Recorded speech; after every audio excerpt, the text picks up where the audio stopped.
Sumaino ang Panginoon.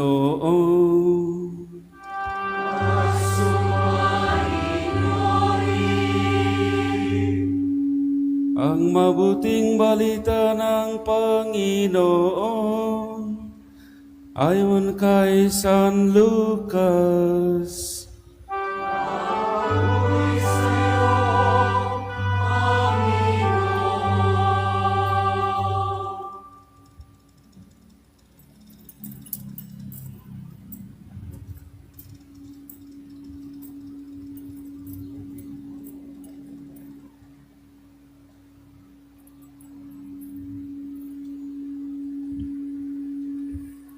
Umagang umaga ng araw ng linggo, ang mga babae nagtungo sa libingan.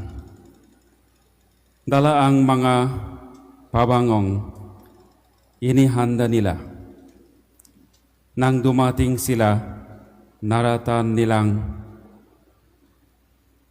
naigulong na ang batong nakatakip sa pintuan ng libingan. Ngunit nang pumasok sila, wala ang bangkay ng Panginoong Jesus. Samantalang nagululok ang kanilang isip tungkol dito, nakita nila sukat sa tabi nila ang dalawang lalaking nakasisilaw ang damit. Dahil sa matinding takot, sila'y lumuhod. Sayat ang mukha sa lupa. Tinanong sila ng mga lalaki, "Bakit ninyo hinahanap ang buhay sa gitna ng mga patay? Wala na siya rito, siya ay muling nabuhay. Alalahin ninyo ang sinabi niya sa inyo noong nasa Galilea pa siya.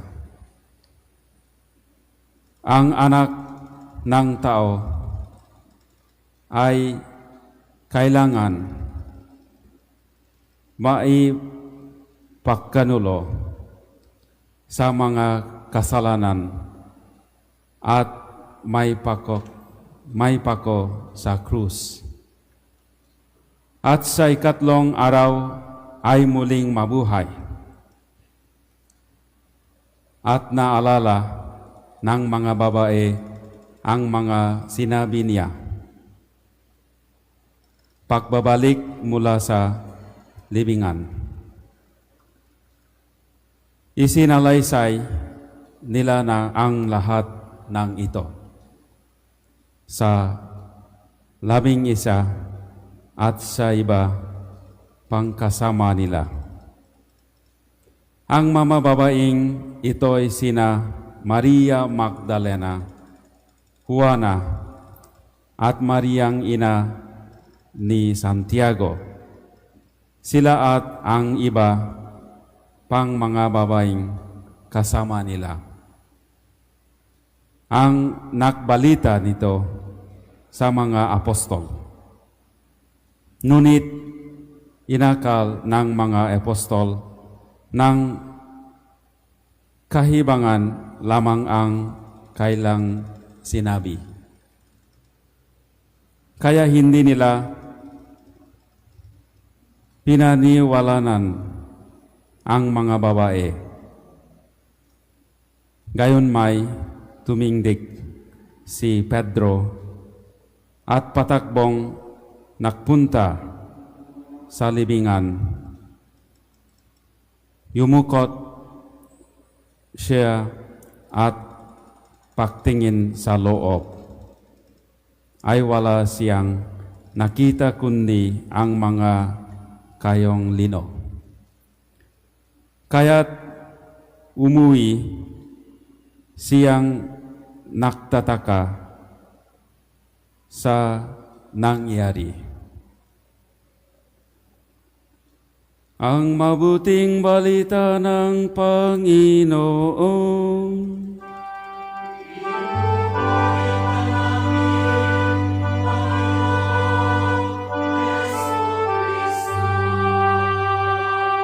Magsiupo ang lahat.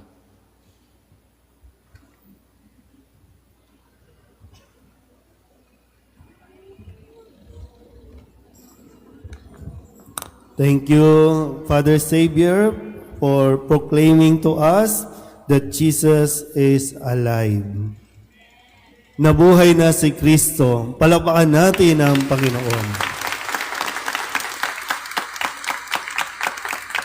Father Savior has been practicing how to read the Tagalog Gospel for today para tayo mas matulungan talaga. No? Talaga nakatitig kayo, di ba?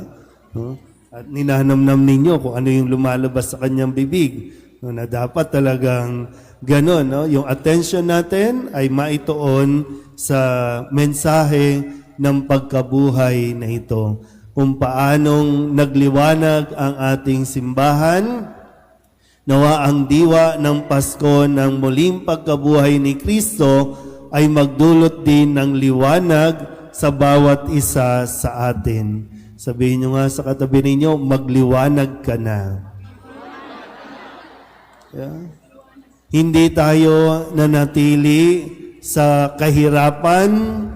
Kung nasundan po ninyo ang kwento nitong mahal na araw, hindi nanatili sa kahirapan, hindi nanatili sa kapighatian, hindi nanatili sa kalungkutan, at lalong-lalo, hindi nanatili sa kadiliman si Jesus, kundi siya ay muling nabuhay. Si Jesus ay nagliwanag para magbigay at magdulot ng liwanag sa bawat isa sa atin. Nabuhay na si Kristo.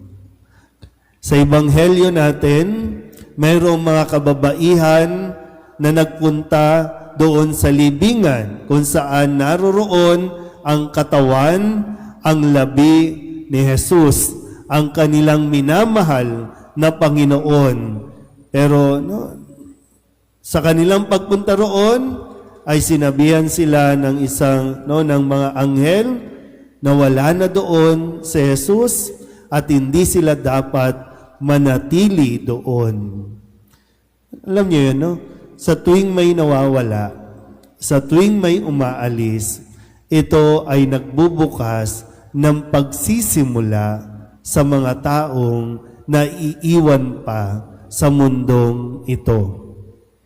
At lalong-lalo na, hindi ikinatutuwa o ikatutuwa ni Jesus na ang mga babaeng ito'y patuloy na magluksa, ang mga babaeng ito ay patuloy na manatili doon sa kalungkutan. Kaya taon-taon, binibigay itong kwentong ito dahil taon-taon ay mayroong nabubuhayan ng pag-asa, mayroong napapagkalooban muli ng liwanag. Kailangan lang magdesisyon. Mananatili ka ba sa kadiliman? Mananatili ka ba sa kalungkutan? O magpapatuloy kang magsilbing liwanag kung paanong naliwanagan ang iyong isipan sa mga pangyayaring sinabi naman ni Jesus sa simula pa. Di ko alam po kung sino sa inyo, sino sa atin dito ang nangangailangang makaranas na ng muling pagkabuhay. Kung tutusin, lahat naman tayo nakatuklas na. Lahat kayong naririto, maging sa mga nasa online, nakita natin, napagmasdan natin, lumalabas si Kristo, buhay na si Kristo. Nabuhay siya para sa atin. Kaya hindi ko alam, kung Kung ano man ang sitwasyon mo, ano man ang naging kalagayan mo sa loob ng mga nakalipas na panahon, kung bubuksan mo din ang iyong puso't isipan, matatanggap mo, maririnig mo ang mensahe ng Pasko ng pagkabuhay. Mag-move on na tayo. Sabihin nyo nga sa katabi ninyo, mag-move on ka na. Mag-move on na nga ni anong petsa na. Diba? Pero ang desisyon ay ibibigay pa rin sa'yo. Pero alam mong napakahirap manatili sa kadiliman. Alam mong napakalungkot na manatili sa kalungkutan. Gusto ni Jesus, maranasan mo na rin ang happy ending. Hindi ka makakarating sa happy ending kung titigil ka na. Kung hihinto ka na sa kung saan ka nasaktan, kung saan ka nadapa, kung saan ka nakadama ng disappointment, magpatuloy ka na nga ni. Para happy ending na. Kasi yun talaga yung kaganapan ng buhay natin. Huwag kang matakot. Huwag kang matakot. Kasi nakita nga natin, hinarap na lahat ni Jesus. At sasamahan niya tayo hanggang marating natin ang happy ending ng ating buhay. Kaya kaya yan. Kakayanin natin sa tulong ni Jesus. Mamamatay si Jesus, pero muli siyang mabubuhay para sa atin. Kaya huwag ka ring matakot mamatay dahil bubuhayin tayo muli ni Jesus. Kaya nga ngayon, taong ito ng Jubileo, taon ng pag-asa. Hindi natin dapat bitawan ang pag-asa. Kahit dapang-dapa ka na, kahit walang-wala ka na, wag mong bibitawan ang pag-asa dahil isang araw, mabubuhay tayo. Magkakaroon tayo ng bagong buhay. Kailangan lang talaga minsan magkaroon ng perspective, bagong perspective, bagong pagtingin sa buhay. Dahil lahat ng mga kapangitan, lahat ng mga kasawian ay merong magandang idudulot pagdating ng araw. Baka kailangan mo lang din maranasan yung sakit. Kasi yung mga taong nakaranas ng sakit, yung labis na sakit, yan yung tunay na makaka-appreciate ng saya, ng kaligayahan. Sabihin nyo nga ulit sa katabi ninyo, mabuhay ka na. Ulit, sabihin nyo nga, mabuhay ka na. Mabuhay na tayo. Huwag na sa sama ng loob, huwag na sa galit, huwag na sa paninisi. Mabuhay na tayo. Hindi ko alam, Alam niyo naman din yung pinagdaanan ko, Nung isilang si Kristo, nagkapalsi ako. Ngayong muling nabuhay si Kristo, bumabalik na ang ngiti. Kaya hindi pwedeng mawala ng pag-asa, hindi pwedeng sumuko. Noong panahon ng isilang si Jesus, magmimisa pa ba ako? Kasi ngiwi na yung mukha ko, di ba? Nakaganon na eh. Pero sabi ko, sige, laban. Hanggat naiintindihan ang pagsasalita, ang pagpapahayag ng salita ng Diyos, tuloy. At tinakpan ng aking bibig para nang sa ganon, hindi sa mukha ko makapokus, kundi marinig at sa tenga, nakapokus tayong lahat at maging, mas naging malinaw yata yung pagpapahayag ko ng salita ng Diyos nung ako ay may palsy pa. Although hanggang ngayon naman, may palsy pa, Pero salamat, sa Diyos at muli tayong nagpapatuloy lahat. Kaya tandaan mo, may pag-asa ang bawat isa sa atin. Sabihin ulit sa katabi, mabuhay ka na. Amen?